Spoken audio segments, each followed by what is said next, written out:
Hadley Conservation Commission order, 6:30 p.m., January 13th, 2026. First item on the agenda is the ROCC for number 170-293, the North Village Drive. Hi, good evening, commissioners. Can you hear me? Can you all hear me? Can you all hear me? Yeah. You can? Okay, now I can't hear you. Can you hear me now? Yep. Yes. Can other people on the Zoom hear us? No. I can hear Maybe you. not. Yep, we can hear Can you you. hear me? Okay. Okay. Can you all hear me? Yeah. Yes. Okay, sorry, I had to switch my speakers and microphone around because I took my laptop out to a client meeting today. Sorry for that delay. Hi, I'm Kristen McDonough. I'm professional wetland scientist and certified wildlife biologist, and I'm here tonight representing the University of Massachusetts regarding, as you said, Mass DEP file 170-0293 for a culvert replacement and aquatic resource area restoration located on North Village Drive in Hadley. This work occurred we filed the NOI in May 2023. The work occurred in, I think it was 2024. And, wait, sorry. Yeah, we finished the work, I think, in January of 2024. We're just filing the request for a certificate of compliance now because the town of Amherst, the work was right on the town line of Amherst and Hadley. And the town of Amherst had a 2-year restoration compliance component. So we just completed that. So we figured we would file the requests together with both Amherst and Hadley. We haven't gone before the Amherst Commission yet. They wanted to wait for spring thaw. So we're coming before Hadley first. The majority of the work did occur in the town of Amherst. There wasn't that much work in the town of Hadley, but I'm here to answer any questions. I have photos. I have the web map pulled up with the delineation. I have an as-built survey queued up. If there are any commissioner questions, I can answer anything right now.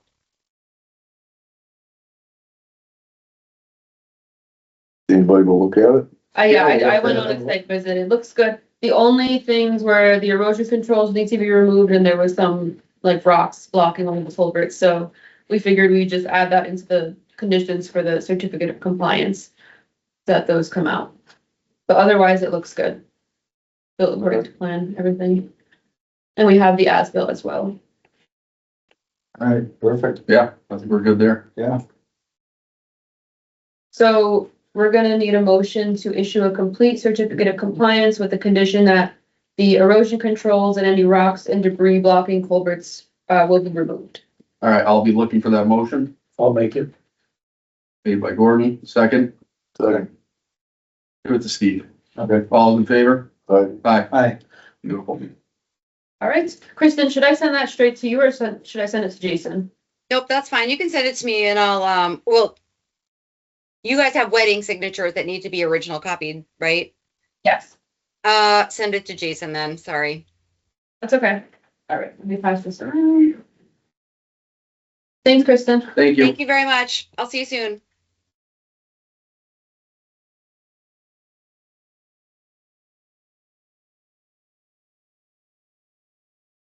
All right, now we're gonna jump down to item 3.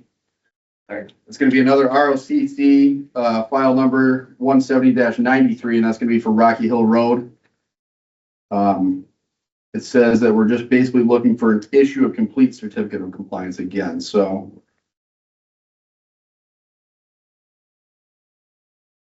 Did Berkshire Design do this? Was it you who applied for this? Which project? The stadium storage? I think so. Maybe Jeff. We inspected the stormwater. Yeah, Okay. Jeff was. Yeah. So I don't know if he's here, but I think we can issue, so this is actually, it's really old, from 1996 or something, and I don't really know what we could look at besides everything, there's no stormwater issues, Right. erosion issues or anything. So I So- recommend that we issue a. Yeah, we're gonna be- Constructed basically according to the plan, looks like. Yeah. And then we go ahead and- From that. Yeah. I mean, this is nothing we can do There is here. an as-built or something like that that's been done, or? No, we can't find it, Yeah. it's just. 30 years ago. Yeah. So, All right, so I'll be looking for a motion to issue a certificate of compliance for the stadium storage project in 96. I make a motion to, issue the certificate of compliance. Motion by Ray, looking for a second. Second. That won't be good. All those in favor? Aye. Aye. Yeah.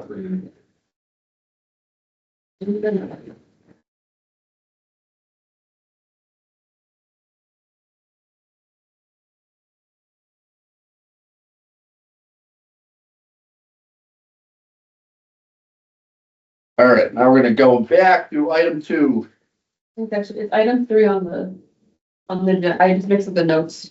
But we're on track, this is the official agenda. Oh, gotcha. All right, my bad. All right, this is gonna be an RDA for South Maple Street at Cook Farm. We went and looked at that, was it yesterday? Yeah, So basically just the culvert maintenance, looking to, replace and upgrade in size the culvert in between 2 hayfields.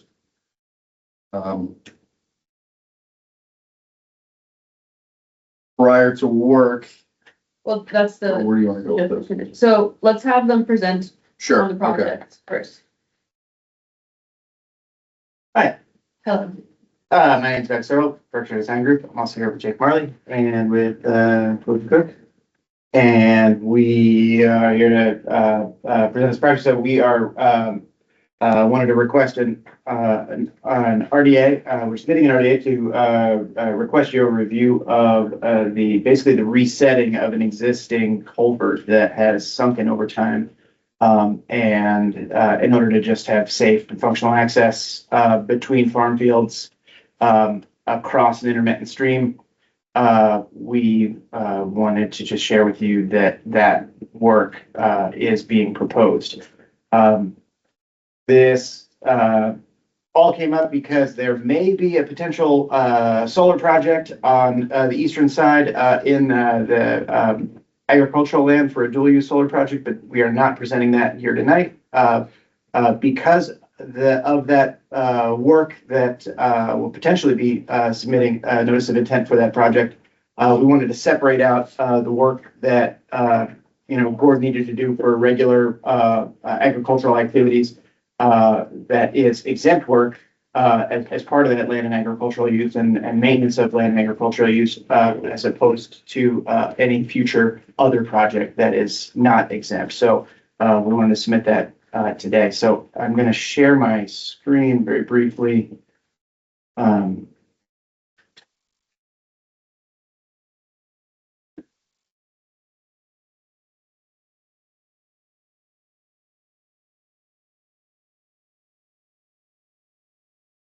So this is a zoomed in image of the existing conditions of part of the parcel. So this is parcel 960. And it is just a little over 29 acres, and roughly the western half of the site is land and agricultural use, and running north-south, running from south to north, there is an intermittent stream with border vegetated wetlands around it that were delineated by Ward Smith, Wendell Environmental Services. And there is an existing farmland that crosses over an existing culvert in right here in the middle of this farm. And so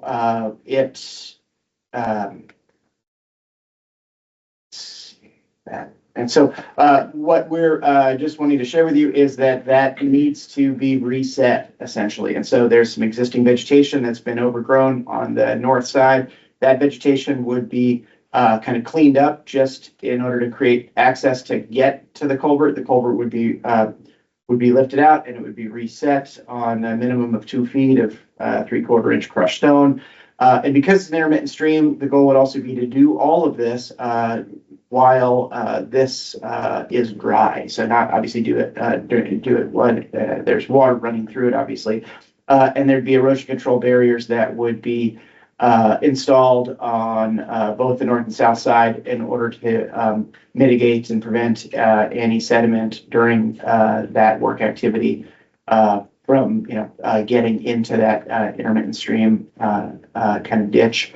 And it would be reset to the existing invert in and invert out that pipe currently has in order to maintain flow that already existed through that drainage area. And then there'd be a minimum of 1 foot cover of topsoil over the top of that culvert and kind of positioned so that the drive lane would be in the middle of that 18-foot long existing culvert. Is there anything, Gordon, that you wanted to add to any of that?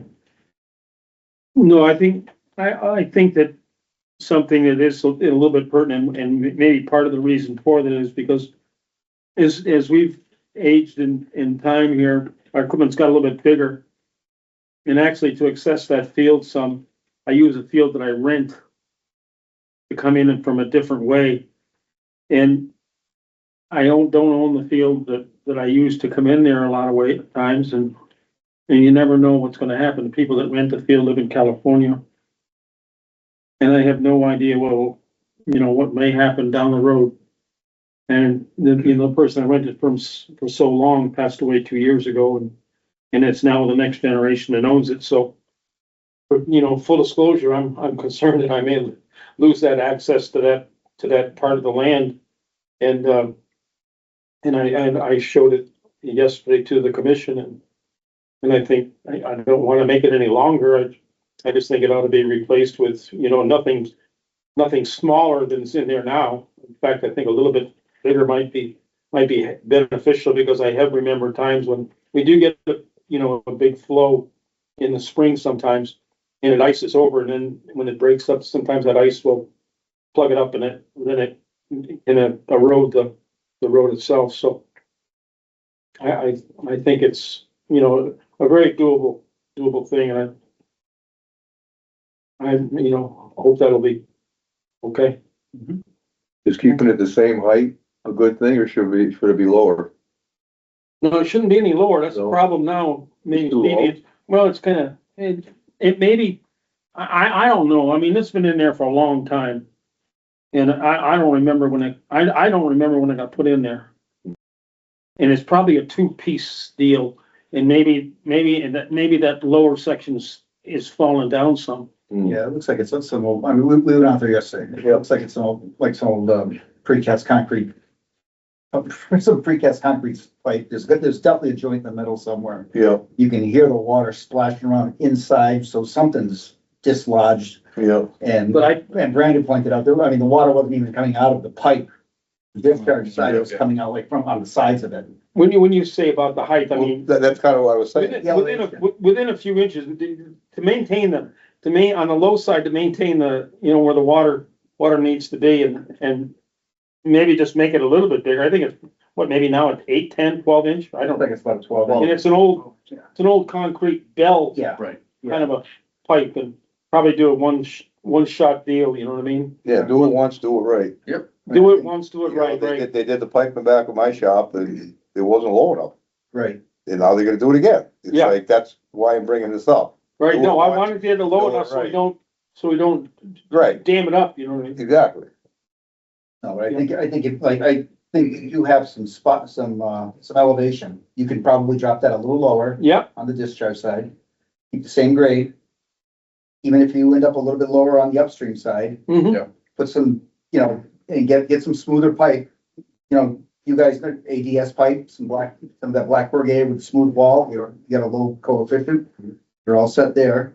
Yeah, and that'll come in an 18-foot length, so And it's. there you go. One piece, drop it in, you're done. You'll have one chunk, Yeah, I maybe throw a couple flared ends on both sides and you're good to go. I mean, it's a replacement. You need access to your field. it's an existing pipe there now. I mean, don't go smaller. No, Yeah. no, like I said, I very rarely, I can't really use that, that, I can do it, but it's tough to go across that, with Sure. the equipment we have is a lot bigger than what we used to use. In fact, when that was built, we probably used horses, I don't know. I mean, the reason I'm saying, get a little bit more depth on it, get a little bit, lower elevation. I agree, You 100%. get a little bit more cover on it too, so it doesn't Yeah, exactly. collapse or anything like that, so. Yep. Vet it properly. I'm sure that pipe's just sitting in dirt anyways. That's probably why. Yeah, it's not like you're gonna put stone bedding underneath it or something like that? Exactly, yeah. Okay, Yeah, 3/4 inch for stone. all right. Think you have any problem with the water going through the stone? No, once it sees the bottom, that's the pipe. Yeah, once that. As long as the pipe itself low enough, it'll be. It Okay, should flow. okay. Yeah. Our worry with the stone is usually that it's gonna get silted in. Yeah, hopefully, yeah. It will. Yeah. And that's your point yesterday, I think in front of a little bit, maybe stone that a little bit, flare it just a little bit. Yeah, nice Yeah. approach. Absolutely. You won't have any problem there. Yeah. Perfect. So, And so we're looking for a negative determination that this is exempt agricultural work. basically. yeah, Bottom. so I'm gonna recommend issuing a -5 determination, with an exemption for normal maintenance of land and agricultural use, and a -6 for no further review under the bylaw. And I have a few recommended conditions, which is just let us know when it's done. Let us know who's doing it. The contractor and contact information, and then just that the applicant or designee entirely responsible for maintenance of the culvert. So we'll look for a motion for that. I'll make it. Motion made by Gordon. Looking for a second. Second. Go ahead, Steve. Second by Steve. Yep. All in favor? Aye. Aye.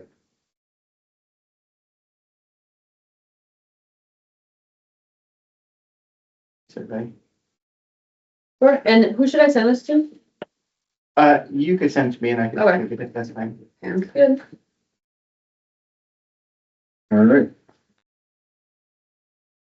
So we're gonna be on to item 4, an NOI, file number 170-306. That's gonna be for 143 Mill Valley Road, Parsons Farm dual use solar. We Oh, did did, you, sorry, Go ahead. before we get there, did you want to talk about the solar project at all or no? Okay, great. Not at all. Fantastic. I hear about it. down the road. Talk about that plenty in a month. Exactly. Yeah. Exactly. Thank you, guys. Sure, of course, thank you. All right, so we did receive the peer review. For 143 Yeah. Mill Valley Road. Yes. Hopefully last. Good. All right, so the Parsons Farm dual use solar, we did receive the peer review. Beautiful.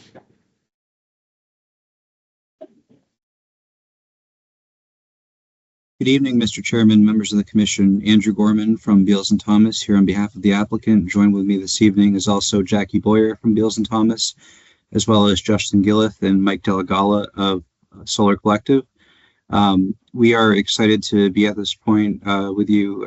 We have, since the last hearing, gone through the peer review process and had the opportunity to have some back and forth with Rich Kirby of LEC Environmental. Resulting from that peer review process, we've discussed back and forth some additional regulatory documentation as to how the project fits within the performance standards of the Rivers Protection Act. And we've also produced a erosion sediment control memorandum, essentially a plan that provides some additional safeguards for the project as it pertains to monitoring the general construction area during certain rain events, as well as additional best practices for the vegetative reestablishment of that area. So we are back before you this evening seeking an order of conditions to allow us to move forward with the next phase of the project. And we're happy to take any questions or respond to comments.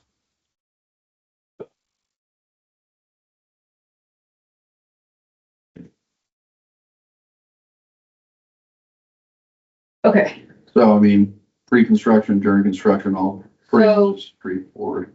do you mind giving us a summary of your findings, Rich? Sure, of course. I'm Rich Kirby from LEC Environmental. Commission hired me to do a peer review for the compliance with the regulatory implications for riverfront area. We outlined that in our letter that we prepared. Basically, there are a number of things that they need to comply with for work in riverfront area that isn't degraded, right? It's used for land grazing, we know that. And it's previously developed, but there's really no impervious surface there. So you have to go through the regulatory performance standards. Long story short, there is a section under there that talks about, well, let me back up. I think they did a good job of talking about why on this site, this is the best place to put the array, right? We've got, for the site's in rare species habitat, so you have to be mindful of that. If they were to put it elsewhere on the site, they'd have to bring in a new access road, which is going to increase impervious area. They don't want to put it in existing hay fields because they can't hay this site, and that would be lost revenue for the farmer. And frankly, the whole intent of this endeavor is to help the farmer pay for the cost of farming, Right. basically to keep the pig sheds. So in light of that, I think the commission has some discretion when it comes to, the scope of alternatives that you look at. Do you only look at this lot? Do you look at other lots in town? Do you look at the region? How far out you go is commensurate with the scope of the project. I think there's some discretion here that the commission can use to limit the scope of work to this site, as well as any other adjacent parcels currently or formerly owned by the current farmer. I think it makes sense, and we outlined as much in our peer review report. So I'm happy to answer any of the questions that you may have, but I think it's within your discretion to approve this. So basically the commission needs to decide, so for the riverfront area alternatives analysis, you have to determine what is an appropriate scope for the alternative, like siting of the project.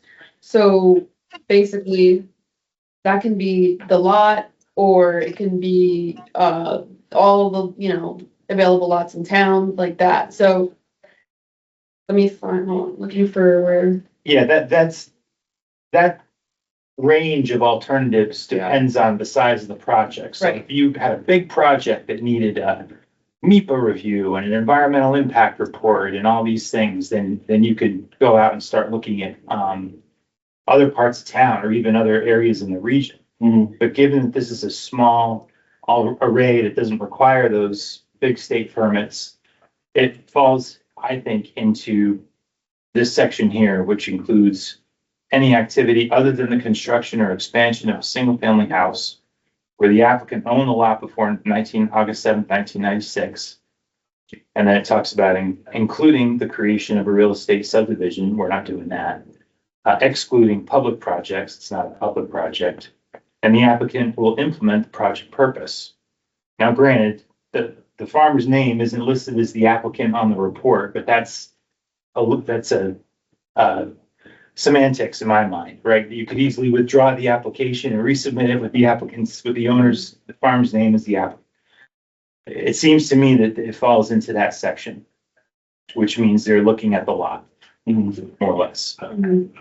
So the commission could make a finding that regulation at 310 CMR 1058 4C 2B3 is an appropriate alternative scope for this project. How many acres is this The entire array? the array is 6,500 square feet. Is that right? That sounds about right to me. Jackie, is It's that? just under 2 acres. Yeah, the 6,500 square feet are in the riverfront area, though. Isn't that right, Andrew? Yeah, from the impact. So we have slightly more than that inside of the 100-foot buffer zone as it pertains to the northeasternmost array and the southern array. They're split between the areas of the bordering vegetated wetland, but we could certainly provide any area takeoffs the commission needs to incorporate in part of the decision documents. But overall, compared to the whole locus of the site, it's a relatively small endeavor, and I would just like to amplify something that Rich said. This is very much betrothed to the agricultural use of the site. We're not looking to do a conventional ground-mounted array here. It's very specifically a dual-use project. Right, so the arrays are spaced far enough apart and elevated far enough off the ground where you're still gonna get enough sunlight for the ground cover to grow.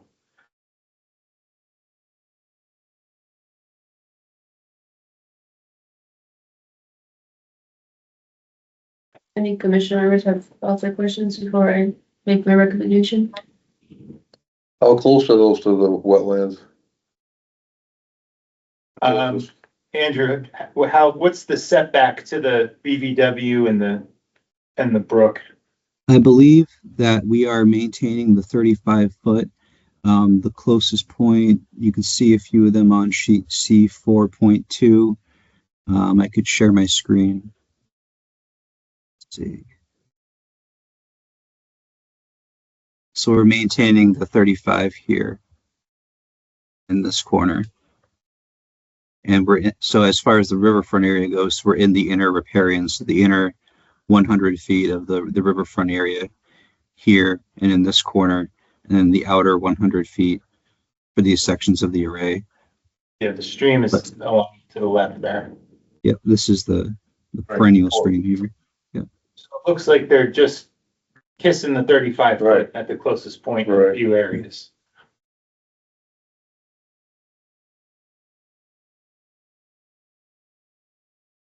As long as it ain't 35.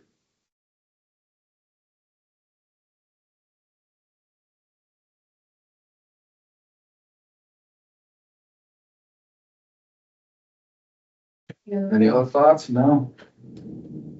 All right, so are we ready to close this one out? You know where we're talking, Steve?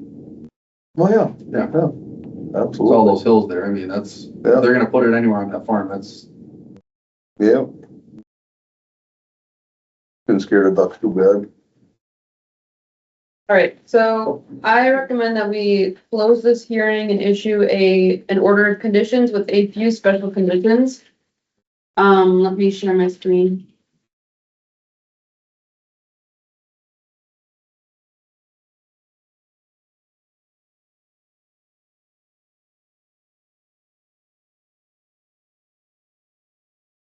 All right, so pre-construction conditions prior to ground disturbance, erosion and sedimentation controls shall be installed in accordance with the plans. What's the final date of those plans?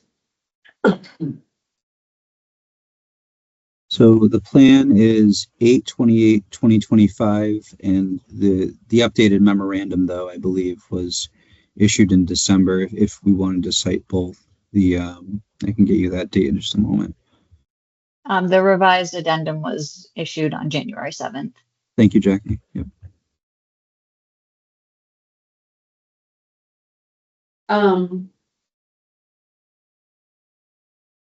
Prior to construction, the applicant shall provide the name and contact information for the contractors responsible for erosion control monitoring, also a construction sequencing plan, pre-construction site visit.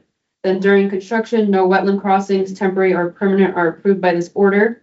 No equipment or materials to be stored in wetland resource areas or the buffer zone unless indicated on the plans. No vegetation removal approved. Applicant shall adhere to the NHESP special conditions, and I'll attach those to the order. And then, just a reminder that the applicant must receive all other required permits from other agencies, and changes must be reported to the Conservation Commission. I have one suggestion for the pre-construction, maybe add a number 5, asking them to send you a copy of Natural Heritage's approval letter, a turtle protection plan. Oh. All right, so we'll incorporate that.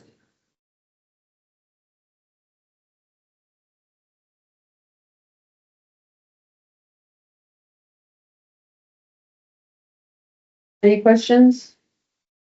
it's all went through. Concerns? It's all went through that one. Yeah, so they issued the review letter and in their review, they required a turtle protection plan. Okay. I mean, this must be submitted to them and Okay. us too, we can. Yeah. If I could just interject for a moment, the turtle protection plan is only required if there is construction activities during the time of year restrictions. Yeah. So we will indicate that. Thank you. So turtle protection plan to be submitted to the commission if work to be done within the time of year restriction.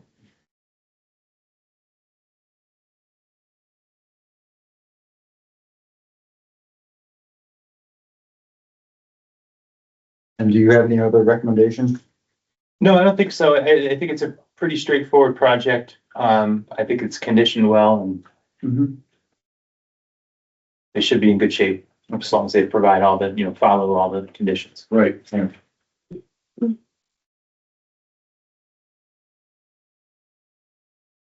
All right, so we're looking for a motion to close the hearing and issue an order of conditions with the drafted special conditions. I'll make it. Motion made by Gordy, seconded by Ray. All in favor? Aye. All right, great, thank you. And now who should I send the original order to? You can send it to my attention, Kayla. Okay.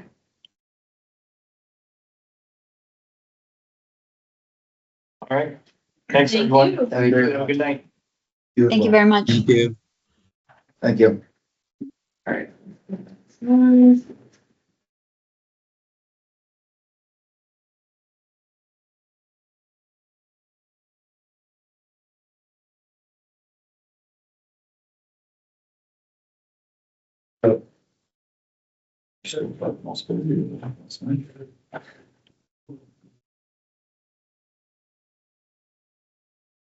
By Gordon, that's right.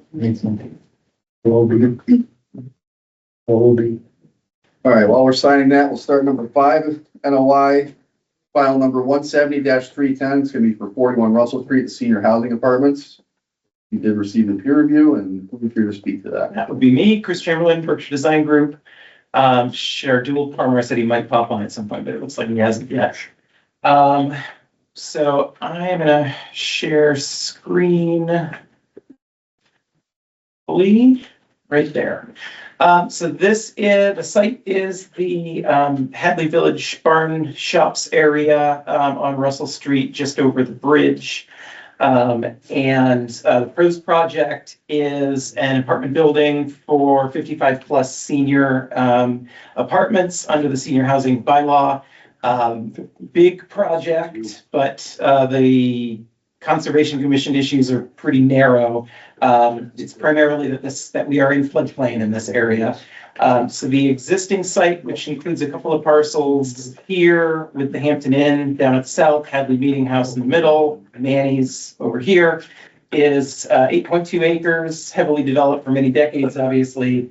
The site that we're looking at is this location here north of the Meeting House. The new building's actually going to connect to the Meeting House.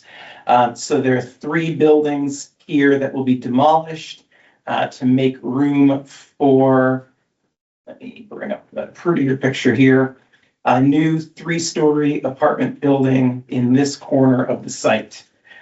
On this project, we're in bordering land subject to flooding. The flood elevation is elevation 125.0, and we have ground elevations anywhere between 121 and 124. So the entirety of this site is in floodplain. There are no other Mass DEP resource areas or buffer zones. The Hadley local conservation, the local bylaw does cover a large detention basin at the south end of the property because it's an open detention basin. The proposed building footprint is 21,000 square feet, which is going to require obviously a major reconfiguration of this corner of the site. We're going to end up reducing the amount of pavement, but increasing the amount of roof on site to the point where we have a net increase of about 6,800 square feet of impervious area. As I mentioned, existing grade in this corner is around 122, 123 in most of these areas, with flood elevation at 125. The first floor elevation of this building is going to be 126.5, so the entire floor structure will be set above the 100-year flood elevation, and then there'll be a crawl space with flood vents to allow floodwaters to enter during 100-year flood conditions, which means we have all kinds of big ramps and everything to make accessible entrances up to that elevation. The site rating is pretty similar to what's there now, but we are sort of cutting, slightly filling in a couple of different places in order to maintain our compensatory flood storage and also make sure that we drain the site appropriately. The whole site's relatively flat. There's really only, a foot or two of grade change across most of it. For compensatory storage, We did 3D modeling of the existing and proposed surface and then sort of cut sections at 1 foot lengths in order to model that and create a foot by foot comparison. I've got some figures to sort of demonstrate what we did before. That will all account for utilizing the empty crawl space under the building for flood storage. And the conclusion is that we increase flood storage at all levels. And so what we submitted to the commission is a set of figures like this. The way to read this, and I'll zoom in on one of these so it's a little bit easier to read if I can remember which buttons I need to push here. For example, this is flood elevation 124. And so what we're seeing on the left in the pink is essentially where the water would sit on a flood that reaches elevation 124 in the existing site, and on the right in the proposed site. So just to highlight a couple of things here, we've got the existing buildings which are not designed with flood storage at all, which are occupying that flood at that elevation. There's also an area of land here that's relatively high and therefore doesn't flood at elevation 124. By comparison, in the proposed site, we've pushed the ground level down in that area and also allowed the floodwaters to enter the building. And so we've ignored the meeting house building, just sort of assumed both existing and proposed that occupies flood, even though that does have crawl space that floods. That was all permitted in 2012, just kept things simple and ignored that area. And so we provided, just for demonstration purposes, at all of the elevations that 1 foot increments from elevation 117, where we have just a little bit of water in that detention basin at the bottom of the site, all the way up to 125 to sort of show the before and after.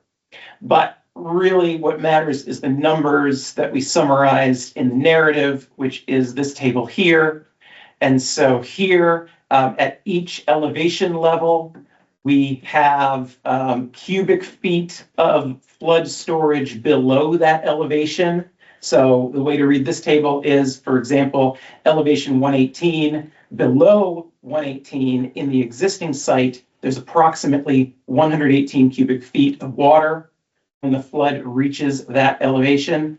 In the proposed site, we'll have 540 cubic feet of water when there's a flood up to elevation 118. And so there we've calculated the cumulative increase in flood storage at each of those elevations. And then what matters to DEP and to the commission is that in each of those 1 foot bands, what is the change? And so from 116 to 117, for instance, we're adding 25 cubic feet of storage. At the next elevation, 117 and 118, in that band, we're adding 397. 397 plus 25 equals 422 with some correction for rounding. And so as demonstrated in this table, at each of those 1 foot bands, we are adding flood storage, including quite a lot in the upper portion of the site, just because of different quirks of how we shaped the land and how things filled out. So that's the key compliance issue. And then I'll just tick through a couple of other things. But I did want to note here, as part of our application, we are hoping the commission would be willing to write into potential order conditions an acknowledgement that there was an increase in flood storage on this site, so that future commissions will have the option, but not necessarily the obligation, to consider that. We had added this storage in the past if the farmers come by and decide to do another project in the future. Why is it at the 125 level, it drops down to 3,000? Just gonna ask that. Yeah, so essentially we added a ton of additional storage in the 123 to 124 band, but we only added a little bit more in the 124 to 125 band. And that is mostly because there is a spot on the site that I was highlighting earlier. So at the 124 elevation, there's a big area here that is higher than 124, and we're dropping it down to about 123. And so there's a large area in here where we're picking up a bunch of land between 123 and 124, but we're not picking it up between 124 and 125. So I know that that's not quite intuitive, I understand. So we're trying to show that in this figure, but, Is that big of a hump in the middle of the parking lot? Okay, that's a. there it's, but we're talking about over 60 or 70 feet. It's, 9 or 10 inches coming up, but you cut that all down and That volume, yeah. it starts to add up quickly. Yeah. I took a while to double checking that table because it didn't make a lot of sense No, at it first to doesn't. me either. And this was all provided to the peer reviewer that the planning board asked for. Peer review reviewed compensatory storage and came back with a comment that they felt that we had done everything appropriately and agreed that we were creating flood storage. And then real quick, we do have an existing stormwater system on this site. I'm actually going to go to here. Essentially, the entire site's collected by a series of catch basins and pipes and dumps into that big detention basin right off of Bay Road that's riprap lined, that's been there for a long, long time. So we're increasing impervious area, as I said, by about 6,800 square feet.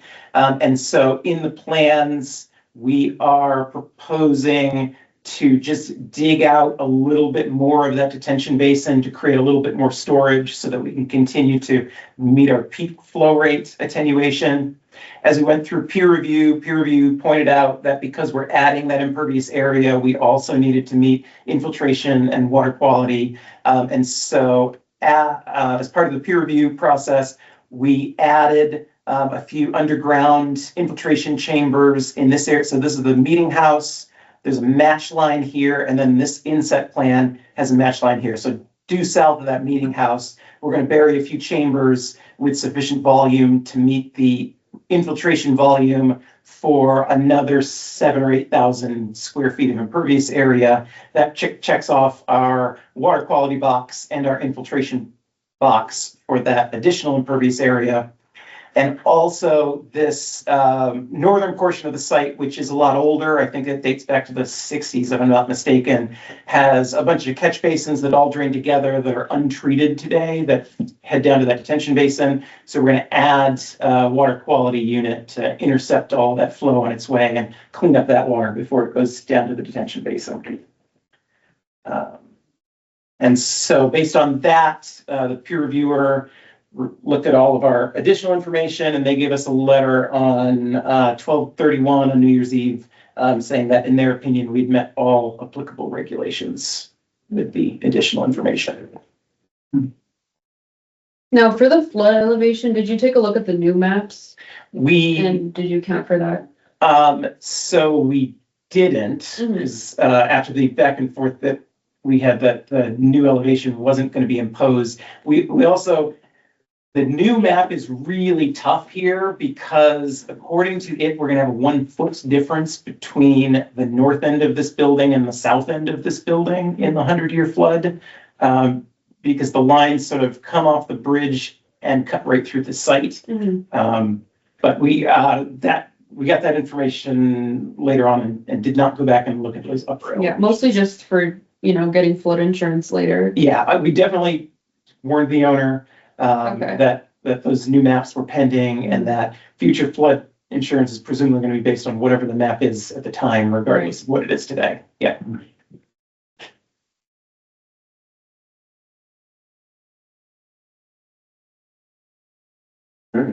Those underground units that you have on the inset there, does the water flow through those, or is that just being used for storage? It's offline from the storm drain. So we've got drainage running along the backside of the building here that's going to pick up a big chunk of this roof. Yep. It's going to come down here and sort of at this structure here, the low invert is, sorry, I should zoom in. I can barely see it even on my screen. Thank you. Yeah, so coming down here, this structure, the low invert comes down to the chambers, and then when those are full, then the overflow will keep on going, which through this structure here, and then head on down to the detention basin.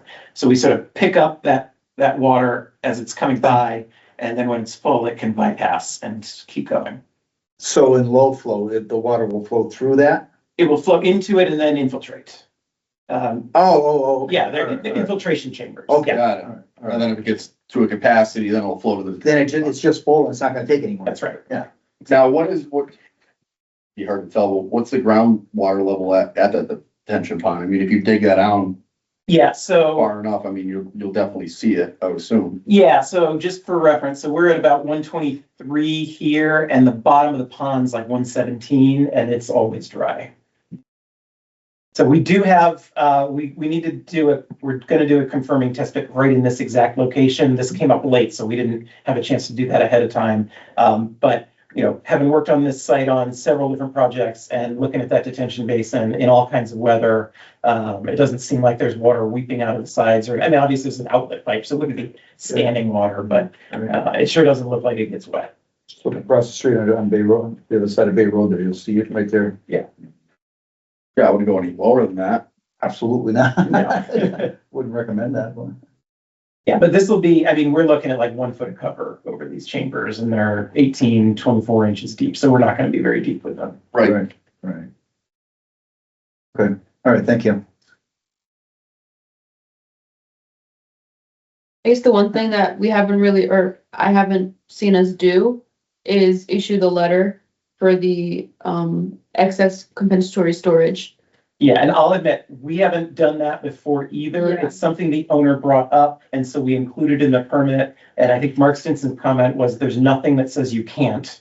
If I have those here.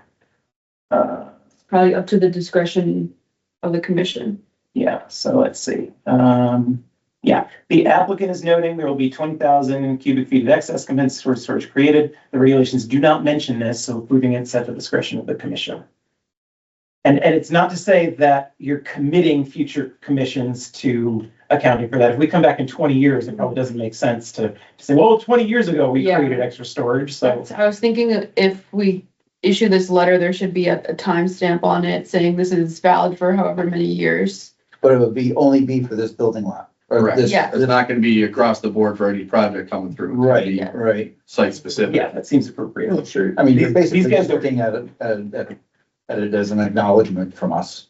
That's right. So that's, yeah. So, and then, you know, if we come back in 3 years with another project that they want to build on this site, then we can discuss whether, you know, it's appropriate. I think, yeah, it should be part of the order and it should have that 3-year time limit and can be maybe we could, you know, if they want to extend it, they can apply for an extension and then we can reconsider again at that point.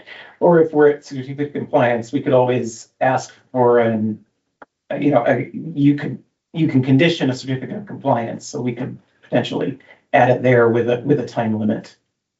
Yeah, I guess I'm thinking more like this 20,000 excess compensatory storage would be, we could consider it as part of the same project. So I don't know if we'd want to close it out before we don't know if that's going anywhere, if that compensatory storage is going anywhere. What's to say that that's enough though, too? You know what I mean? What do you mean? 20,000 cubic feet. To do anything? I mean. Yeah, I mean, we'd still have to prove that we were meeting compensatory storage. We would just like to have the option to account for this Right. excess that we created under this project Right. Yeah. in the future. Yeah, I don't know if we can do that, right? I mean, listen, this will be subject to an as-built afterwards, of course. Yes. Right. So it might not end up being 20,000 cubic feet. There's always field changes, stuff. So, I mean, once construction's complete, I think that's when we can. Yeah, I mean, we're happy to deal with it at the certificate of compliance, you know, if Yeah. we could get some kind of acknowledgement that the potential is there in the order, that would just be helpful. That's something, Regardless, you're adding storage to the site with this project. yes. Yeah, So, I mean, right there in itself, I think that's, right. Right, you're ahead of the game. yeah. I mean, And I mean, really, I think. So putting a number on it is, right. do you need to? I don't know. I think we did this a few years back with the Hopkins Academy fields, where in the second phase, they actually had some leftover capacity from the first phase that we were able to, That's right. We did go back and compare pre-phase 1 to the yeah. final. Were you involved in that part? Yeah, that was. Okay, all right. So that, yeah. See, this isn't your first time. Okay. All right. Okay, so then maybe in the order, we'll just include a statement saying that this is approving 20,000 cubic feet of excess comp storage. Well, subject to final as-built. and all Subject that, to yeah, as-built. yeah. Okay, and then And if anything, yeah, well, we can issue a letter at the time of the certificate of compliance saying this is, you know, the actual number, and then, but I don't know. Does that get recorded? The certificate does get recorded. Yeah, so would this letter would be recorded too? Okay, we'll worry about the letter then, I guess. We could include this statement. We probably are gonna include it anyway. Mhm. So Okay. let's just leave it at that for. That's good enough for us Okay. then. Yeah, Leave it in the conditions. Oh, yeah, so any other questions or comments before I move on to the proposed conditions? no, looks good. Okay, 1 second. Just for procedural stuff, it's an NOI, so you need public comment. Not that there is any Is anybody here for necessarily. public comment? I didn't think so, but For something else, so, or for this, yeah, so. Let me share the screen. Oh, let me get out of this. There you go.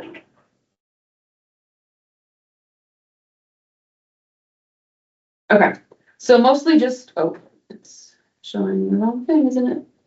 It's coming. It's I coming. think it's sharing the team screen. Oh. Okay, that's right. So some general conditions, this document shall be recorded by reference in all contracts, plans. Should be kept on site for reference by all parties. And, the person responsible for overseeing activities shall apply to any successor in control or of the property. Prior to construction, a person shall be designated as the compliance monitor. Their name and contact information shall be provided to the Conservation Commission. Applicant shall submit a sequence of construction, including the construction of comp and retention areas, and revegetation to be completed before work begins. Erosion controls shall be installed. Proposed limits of work shall be marked. No use of machinery, storage of materials, or construction to occur beyond this line. Prior to the commencement of any activity on site other than the erosion control installation, and at least 24 hours prior to the start of construction, a pre-construction site walk shall be arranged. And then results of the test pit to be dug at the location of the dry well and soil evaluation shall be shared with the Conservation Commission before construction. During construction, storm drainage system, detention basins, and comp storage areas shall be constructed. So I had a question about if this is something that's feasible. The detention basin, that likely, I mean, I'm sure you could do that. Comp storage area, that's mostly the parking lot. Right. We could include to Yeah. the extent practicable. Yeah, because I don't think they want to rip up that entire Yeah. western parking lot before the building starts to go up. So, well, I think the important thing is the drainage, detention Yeah, basin. that could absolutely happen first. Okay. So we'll just have that. Number.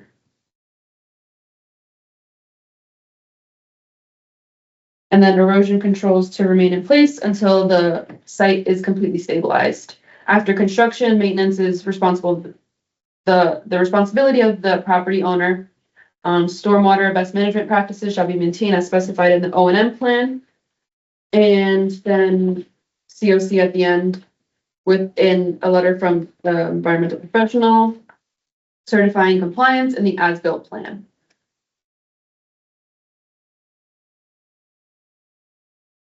Those are my proposed conditions. I like them. Any other, what? And were you gonna put something in there about, confirming the, Yeah, that could Yeah, almost be. I'll put that in the It's good to say that it's in there, but. I'm gonna, so yeah, in the beginning, I put the findings of what we're Okay. approving. Okay.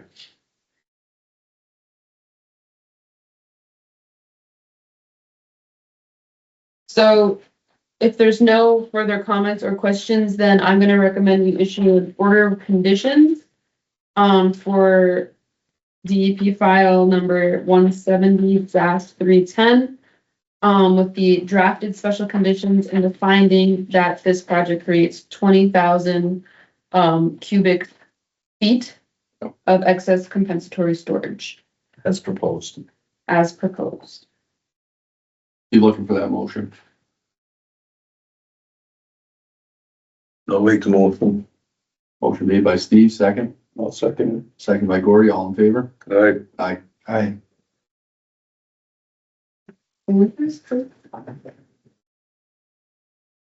So should I send this order to you or? Yes.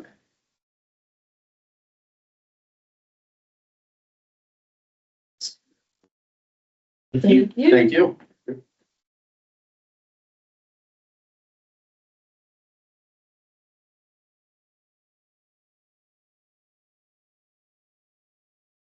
All right. So now we are on to NOI for file number 170-311. That's gonna be for the Rocky Hill Road Solar. There is a peer review in progress. So I actually, we received the peer review today. I believe Dave Cameron, who's the peer reviewer, is on the call. So this is the solar array, Barry Roberts hayfield off Rocky Hill Road. So maybe let's let David, because we got kind of the basic summary a month or two ago from Steve. So Dave, would you mind presenting your findings with the peer review? Sure, I can provide a synopsis of my findings. My understanding is Goddard Consulting was going to request a continuance to the next meeting. Aiden can weigh in if I'm incorrect in that. Yeah, that's correct. That's correct. So I did a desktop review of all the materials that were provided to my firm. And I did a site inspection on December 22nd when there was no snow on the ground, or almost no snow on the ground, very little snow on the ground. And I found that the delineations of the resource areas were accurate. I don't imagine the commission or Goddard has had a lot of time to read and digest the comments I put together in my report, but I will do my best to summarize them. I'm gonna toggle back and forth between the screen and my report. Again, I think the wetland delineation was accurate for all the resource areas that were identified. I think probably the most poignant comment that I had was the project is composed of two kind of separate parts. The actual solar array, which is proposed within an existing hayfield, which is all uplands, partially within buffer zone, and then a cross-country underground electric circuit that's intended to connect the solar array to electric distribution poles on North Maple Street. And I think probably the most important comment I had on the NOI was related to the alternatives analysis for the proposed work in bordering vegetated wetlands. And the only resource area impacts that are proposed for the project include the temporary excavation of a trench to put in the electrical conduit to connect the solar array to North Maple Street, and it's going to cross over two separate bordering vegetated wetlands. And I believe the estimated temporary impacts are about 3,200 square feet of BVW. So my question, and there may be a completely plausible reason for why they have to do it this way, that they just didn't describe it in the NOI. My question is, why can't the interconnection for the solar array go out to Rocky Hill Road, which would involve no wetland crossings at all, and connect to distribution poles along Rocky Hill Road, versus crossing the wetlands and going much, much further out to North Maple Street? That's probably the most important comment I had in the report. I'm sure there's an answer to that. It just needs to be, I think it just needs to be described. Let me go back to my report. So the answer to that question is going to dictate whether or not some of the other comments that I had are actually relevant or not. So if there's no alternative to going through those bordering vegetated wetlands to connect the solar array to North Maple Street, my recommendation is that the site plans be revised to show that when the trench is excavated to install the electrical circuit, that the soils are segregated, meaning they actually strip off the topsoil, put it to the side, and then take the subsoil and put that in a separate place, so that when they actually backfill the trench, once the electrical circuit is in there, the topsoil is actually going back on top. It seems like complete common sense, but if it's not spelled out in the plans, it's unlikely that the wetland restoration for those temporary impacts is actually going to work. So the topsoil needs to go back on the top of the trench.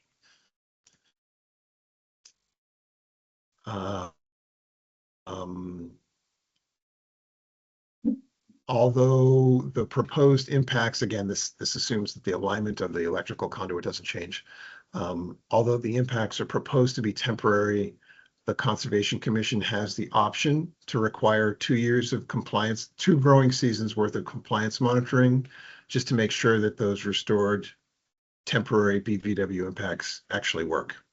And that's a recommendation that I would make, that the commission, if it issues an order of conditions for this project, that it requires 2 growing seasons worth of compliance monitoring and reporting. And then the rest of my questions were really related to stormwater management. And I can go into detail if the commission wants. It's kind of getting into the weeds, but without field engineering here to respond to the comments. I'm not sure how much value my comments will have at this time. It might make more sense just for them to look at my comments, digest them, and respond to them. They're fairly detailed. That makes sense to me. I think we should hold off on reviewing that until we have the engineer. But That's this fair, is just yeah. some food for thought in the meantime. So Aiden, would you like a continuance to next month? Our Yeah, that next would meeting, be- Yeah, the February- next meeting would be great. February 10th. And we're gonna be getting all these comments. Yeah, I have the document, so I will put it in, where I put the Dropbox with all the materials. Mhm. I'll put it there.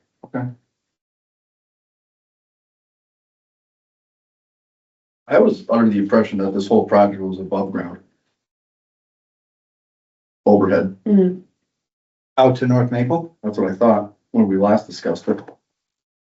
I didn't- Or that just for the crossings, it was just going overhead, then going back underground. I could have swore we talked about it being overhead. I'm pretty sure they were gonna bury it. The overhead bits of the wires, they'll go overhead the wetland crossings, but otherwise it's an underground conduit. Okay, Along the farm paths, the existing farm paths. How much of a run is it? Does it go all the way out, across the street? Or do you guys rise up and then cross somewhere? Maybe 1 second. They go, so starting from the array, they travel all the way to North Maple Street, mostly underground. Yeah. But we'll be using riser poles for the wetland crossings to You're gonna cross. minimize impacts. gonna Across cross- North Maple Street, Probably across Maple Street. North Maple. I'm not exactly sure on that, but I can absolutely get an answer for the next hearing. Do the poles cross North Maple? It doesn't really specify on the exact plan, so I'll have to contact the engineer. How many wetland crossings are there? 2.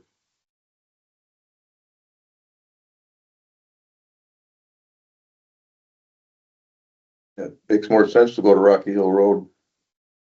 Yes, it absolutely would look that way. I'm not the engineer, so I can't provide an extremely detailed answer to that question, but we did reach out to the applicant and they gave us we'll come up with a more formalized and detailed response for the next hearing, but something to do with Rocky Hill Road not having 3-phase solar proximate to the project entrance.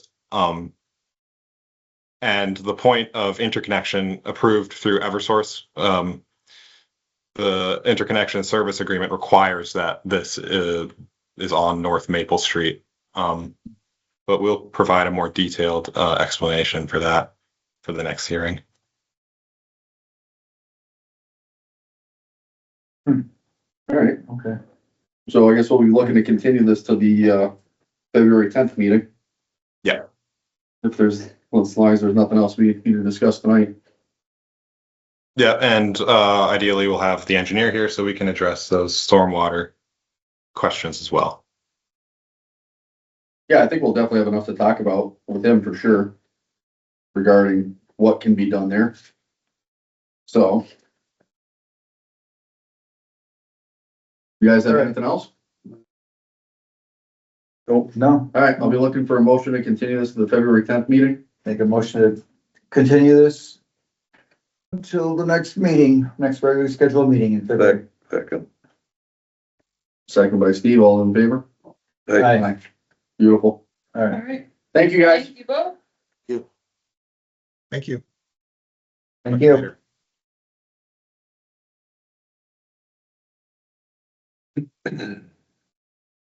All right, public comment. Do we have anyone here for public comment?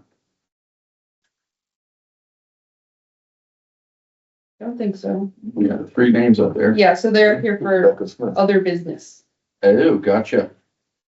All right, so no one here for public comment, other business.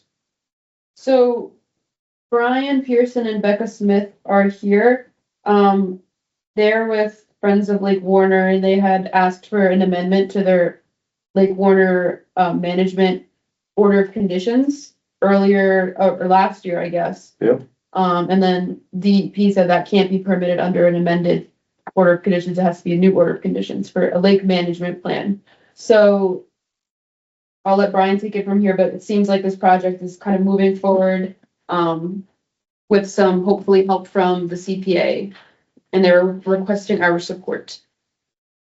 So Brian, would you be able to tell us a little bit about, the project and specifically what you're asking tonight? Yeah, thank you, Kayla. So this is order of conditions 170-304, and it's our ecological restoration plan for Lake Warner, approved I think last May, and it involves basically 3 different projects. One is the manual removal of the invasive species water chestnut. 2 is the use of diquat as an herbicide for the same invasive species. And the 3rd is a phosphorus treatment plan to reduce the phosphorus load in the lake, which stimulates the vegetation growth. And we did come back based on community feedback around the use of the herbicide, and you did amend our order of conditions to allow for vegetative harvester to cut the water chestnuts, which we piloted last year, which was great. And we were going to come back for an amendment for a drawdown in November, but we were informed by Mark Stinson that we could not amend for the drawdown. So we will be reapplying this coming year for the drawdown.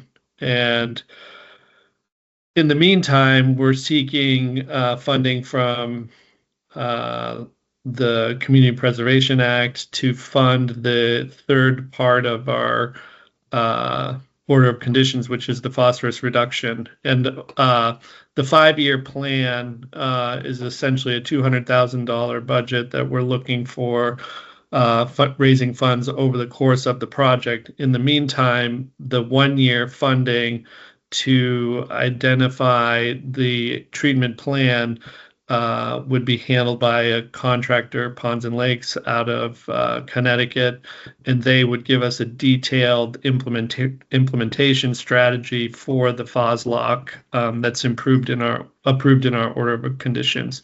So tonight we're here to request a letter of support for the CPA application, which is due on February 1st. Becca Smith, who is our restoration consultant, drafted a letter for Kayla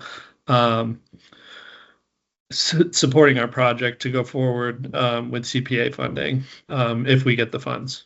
So that's what we're here to ask for. Thank you. So this CPA request is just for the phosphorus remediation. It's not for the comprehensive lake management plan. Exactly.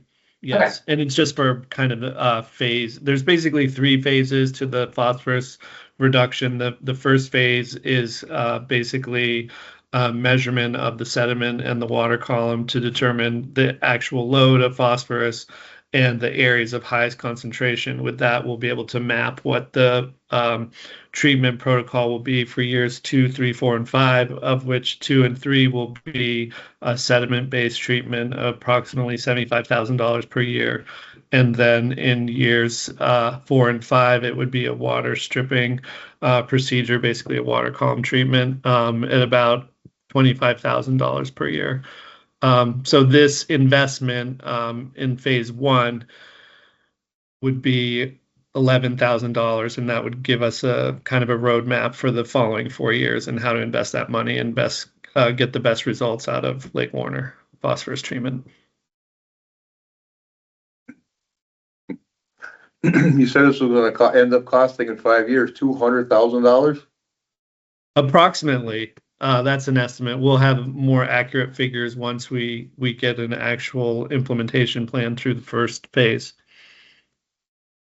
It is an expensive treatment, yes. The alternatives that we've also analyzed, such as dredging, could run as into the millions of dollars. So this is relatively less expensive than a more dramatic dredging type project.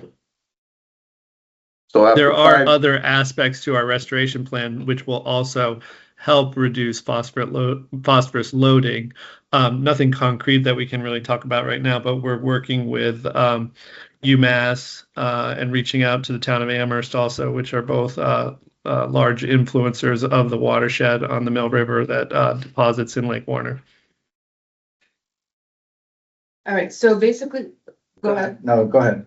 So I think we should maybe have a vote on signing this letter of support for their CPI application. So they're not asking for money from us. They're asking for a letter of support that they can then take to the CPA to say the Conservation Commission supports this project because it's in line with the goals of, you know, ecological preservation and restoration.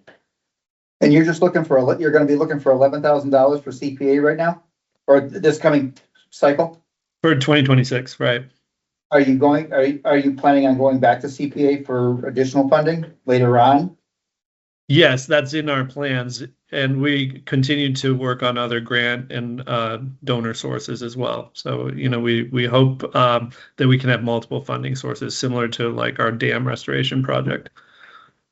All right. Okay. No. I'm just wondering if. Yeah, it's coming out of everything else. All right.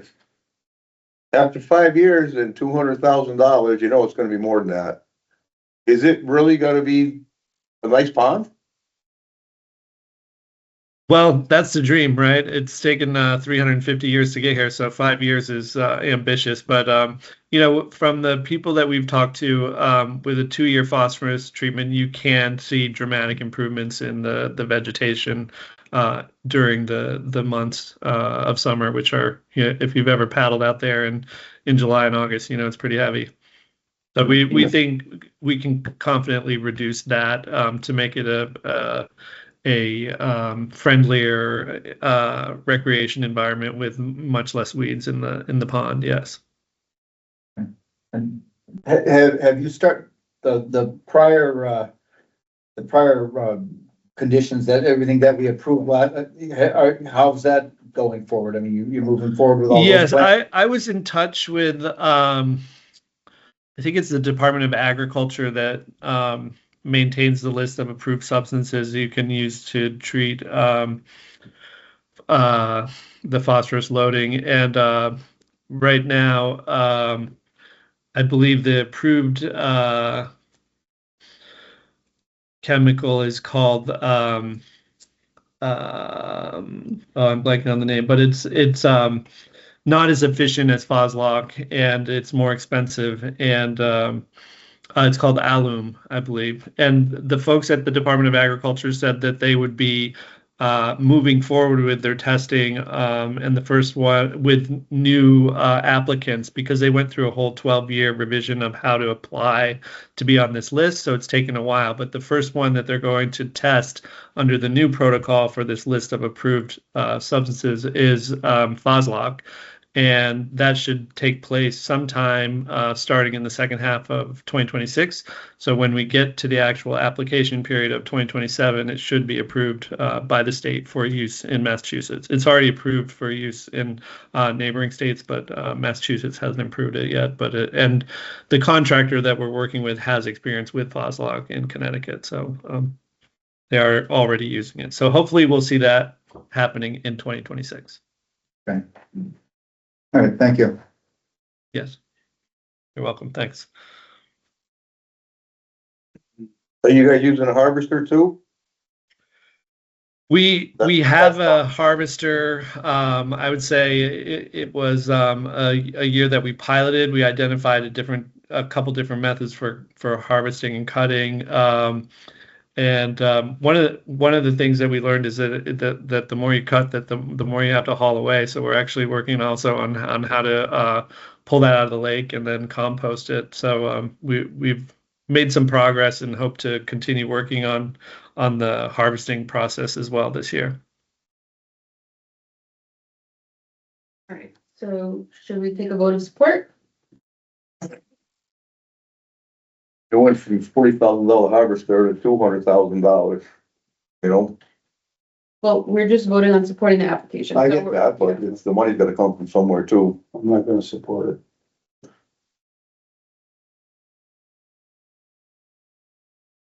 Well, I mean, I'm good with it. I just think it's I just- I- spiral out of control, and it's gonna be so expensive, it's not gonna be worth it, you know? That's what I think.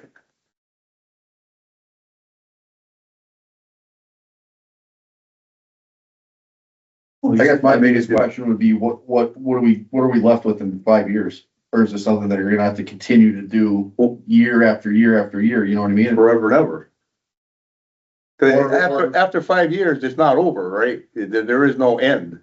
Well, what we're working on is what's embedded in the sediment. So a lot of it is locking down the phosphorus that's already loaded in the lake. So yes, it will have a long-term impact, because what we're treating here is what's been deposited in the lake literally over centuries versus the continuous loading that occurs. But in addition to other restoration projects that will reduce the future loading, we think this will have both a short-term immediate impact as well as long-term impact for the lake. I guess when I grew up in this town, and I always knew forever that UMass was dumping most of the pollutants into that pond. Is UMass doing a bigger share of sponsoring this?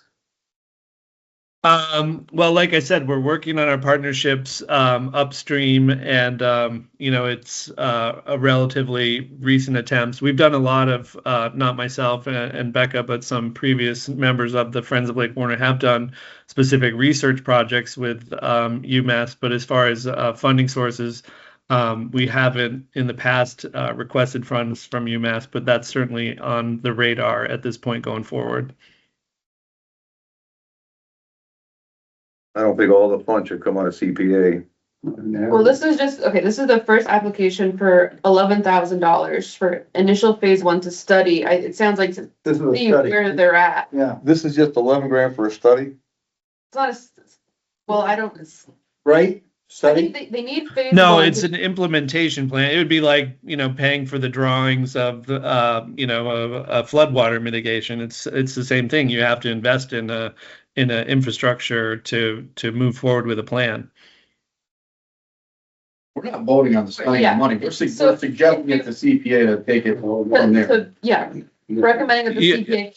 application. Yeah, what we're asking is that you supported our order of conditions to implement this phosphorus reduction. So we're coming back and saying it would make sense that you would support our request for funding of this. to move it forward. I guess that's the bottom line of what we're asking for. I mean, these guys are trying to clean up the pond. That's the way I'm looking. That's the way I'm looking at it. It's an Trying to attempt, clean up the whether, pond. whether or not we should be paying for it, the Right. town, that's a whole nother They're, discussion. they're gonna go to CPA, and then it's gonna go to town meeting. Hmm. So they've got the, you know, they got still some hurdles even after. This is not gonna really make an impact. This is just showing our I support. would just, I'm eager to see, Steve, what does happen in the next year or two.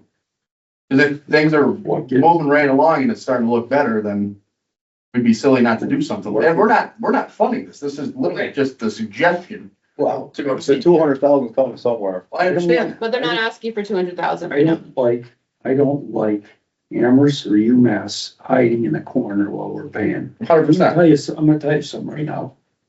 The first sewer in Amherst, you know where Lincoln Avenue is? Yep. That was sewered in 1880. That was the pimpiest part of town to live in. Everybody had a nice house and lived there. That whole side of that hill in Amherst, all the Stockbridge and everything, all that crap came down the hill. Every beaker, every petri dish, everything that they flushed on a thing went in there. When I first got my license, there was a pump. If you look at Jack's farm, you're on 116, there's a big pump sitting on the Amherst side of 116. And that was pumping everything out of that sewer and that place down there into that pond. Now, a few years ago, the commission was talking about dredging the pond. I think Alexandra was there. They were cupping around doing core samples. I said, you put a core sample in there 20 feet deep, 20 in the dirt, never mind in the water. Let's see what comes up. Yep. So Oh, it's bad. they're hiding, we're paying. Good idea, right? Get the money up where it came from. He's got a point. I'm not kidding, I'm not kidding. I I'm not understand. kidding. It's not gonna do anything about it right now. So So, hide in the bushes and we're but gonna hide in these the are other people bushes. who are basically volunteering time. Hey, we got bushes here too, we'll A hide. solution to a problem. So I think that we should support this. They're not asking for very much from us. If you don't support the project, then you could vote it down you can attend CPA meetings, say you're not in support, vote it down at town meeting. But I mean, this is in line, I believe, with the Conservation Commission's goal of protecting the environment in town. It's got an, ecological restoration, restoring habitat. These are the values of the Wetlands Protection Act. So I think that we should support this project. And Kayla, can I add one more comment here? Go for it. We submitted a grant application to Mass DEP on December 26th and asked for 1/3 of the $11,000 from the state. We could only ask for that much because they only pay for work that can be done through the end of May. But just to show, our own work, we are seeking out other funds. And if we get the DEP funds, we would reduce the amount that we would go to the town of Hadley for. So, we're looking for multiple funding sources, and of course don't want, the CPA to pay for all of it. And, we were able to use a recent CPA fund, and it paid for 75% of our vegetation management study in 2023 that was approved by the town of Hadley, invested $20,000, and we created the report that essentially seeded the order of conditions that we're talking about right now. So, we have worked with CPA to move this project forward. We do work with other funding sources, and, our motive is not to stick it to anybody. We want as many people to collaborate with us as possible. Mhm. And the CPA fund is the money is already there. So the CPA fund has money that you can't do anything with except spend it on projects. So this is just one of the projects that will come before the CPA. They can vote if they want to support it. And at the end of the day, it's still the town that gets to vote if they want to actually use those funds for those specific projects. So there's a pot of money that's sitting there, and, we got historical projects. This would fall under the open space category. So there's an open space category, which has been used oftentimes for agriculture preservation restrictions. Those are kind of slowing down. So I think this is a great way to use open space funds And in light of I not many totally get what projects. you're Yeah. saying, Bertie, about the, that was basically used as a septic system for that UMass, section of, yeah. for UMass, for That's years. on top of Amherst, But I mean, but when you're up on the main street, up where Hastings is. Yeah. The other side runs down that way, this whole side runs to Hadley. And it's like this, it's a ridge, this goes this way, this Mhm. goes this way. And it's not only that, it's a lot of vagary. Nobody's gonna know how these plants are gonna respond to that. You might invigorate them, a lot of times you cut the rhizomes, more shoot up. You know what I mean? You're cutting, you're spraying, and they're growing, You know why? well, I mean, I don't think we're dealing with, these guys aren't dealing with the sediments and everything. They're dealing with the vegetation. Right. But That vegetation's not there because of, all the multi-flower rose that's growing here, you know where that's from? That was a plan like this on the Rio Grande to keep the banks. How'd it work? It's in Hadley, never mind Texas. yeah. These kind of things, it's speculation at it. Who knows what's gonna happen? I don't wanna bet on it happening. Like he said, it's $200,000. What are you gonna do? We can't Right, plow, it's 11,000. we can't plow the sidewalks. Right? There's no money to plow the sidewalks. I think we're People getting 80 off years. topic a bit. No, we're talking about money.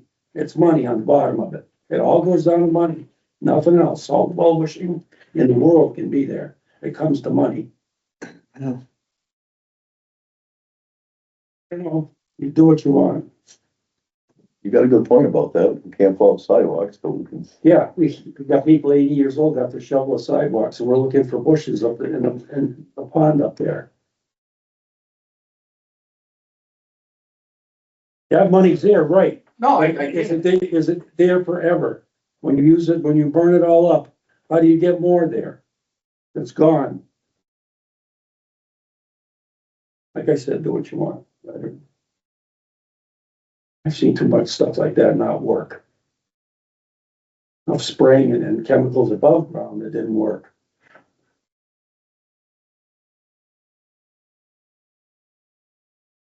way I look at it, whether, if it is the full 11,000, if DEP doesn't kick in or not, obviously it does come out of the town's pocket. However, it's an attempt to make this better. Yeah, I By get doing it. nothing is not helping anything, Get it. you know? Do I want to see the money come right from us? No. I don't think any of us here do, obviously, but this is an attempt by the Friends of Lake Warner, and with our recommendation, they can actually get this project moving. You're not gonna move too far with 11 grand. Well, and just a reminder that That's not even gonna get the you. money, the CPA funds can't be used to support the town's general fund. So this can't be applied to, DPW budget, plan sidewalk. I don't expect it to write a check for snow plowing. The thing is, we have some money put somewhere. It's not a signal that we have to spend it and throw it away. And there's no guarantee with this. There's none. Maybe you guys will be right, but I think you won't be. Who knows? Do what you want. Yeah, I bet. Do what you There's want. a lot of variables, there's a lot of Nothing variables, nothing but this gained here. doesn't, if we submit this letter to recommend it, that doesn't mean the money's spent. Right. Right. CPA can still shoot it down, the town can still shoot it down. That's not up for us to decide. Just don't put my name. You don't have to sign it. That's fine. We just need a majority. I was absent in the minutes tonight. You're definitely in the minutes tonight. Don't worry about it. I'm Yeah. Mm-hmm. So I think right now we need a majority to support it. So Steve, would you consider supporting this letter?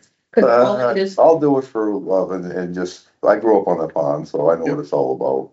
I'd love to see it beautiful again, but I just And don't, believe me, like, I just don't when he think said we're that- gonna see it. There's nobody final- else coming. There's nobody else project cost coming of with daylight. 200,000, all right, well, then what are we left with, I mean, And that's the thing, we don't know, but No. they're making an attempt. Keep adding. If we do nothing and just keep kicking it down the road, nothing's gonna happen, it's only gonna get worse. But can we keep adding it till it gets to the 200,000? Huh? let's, University what, tied in we the can't bushes answer any somewhere questions laughing? right now. So let's answer the question that's in front of us. That's the question. What are you gonna do? Is its money gonna do anything or are we this just hopeful? Okay, so Oh. let's take a vote.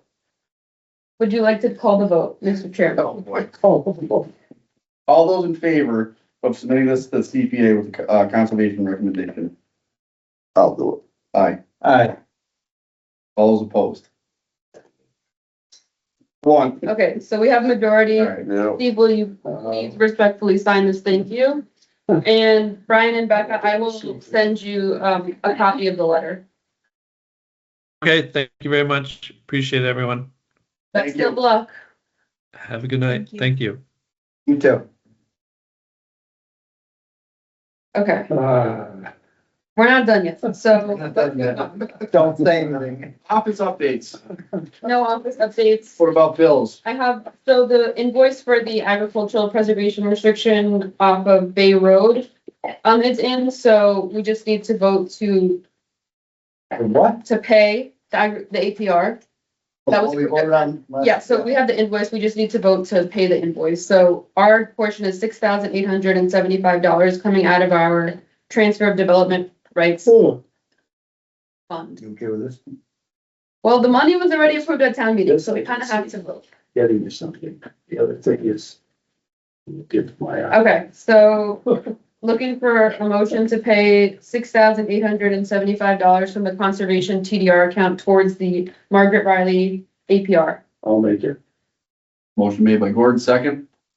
Second. Second by Ray. All those in favor? Aye. Aye. Aye. All right, and then we have minutes for, I'm a little behind on the minutes, but these are from, I don't remember the month. August, September, October, I believe. Over in the email, yeah. Yes, they were in the email.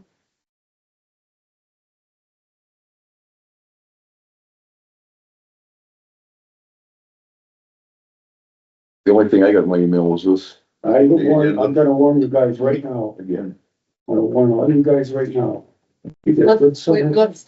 minutes first. Let's do the minutes first. What, we I got, read through the minutes in the email. so I I'm make a good. motion to, can we do it at No, we one can time? all I together. make a motion to approve the meeting minutes of August 12th, 2025, September 10th, 2025, and October 14th, 2025, as read, as recorded. Motion on the table, looking for a second. I'll second it. Second by Gordy, all in favor? Aye. Aye. Aye. Let's adjourn. All right, a motion for adjournment. Looking for it. I'll make it. Motion made by Gordon, Second. second by Steve. All those in favor? Aye. Aye.